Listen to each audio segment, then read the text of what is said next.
అందరికీ నమస్తే. ఈరోజు సంకష్టహర చతుర్థి కదా, అందరూ గణపతిని పూజించుకున్నారా అండి?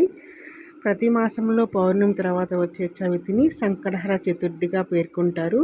దానికి వ్రతకల్పం ఉంటుందండి. మనము తలారా స్నానం చేసి పొద్దున్నే స్వామికి ముడుపు కట్టి, స్వామి ఎటువంటి ఆటంకాలు లేకుండా నీ పూజ చేసుకోవాలని ముడుపు కట్టి నమస్కారం చేసుకొని సాయంత్రం వరకు ఉపవాసం ఉండాలండి.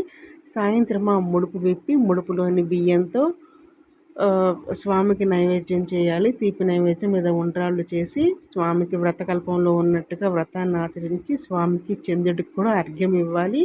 తర్వాత మాత్రమే భోజనం చేయాలండి. ఈ వ్రతాన్ని చేసుకుంటే ఇష్టకామ్యాలు సిద్ధిస్తాయని ప్రసిద్ధి అండి.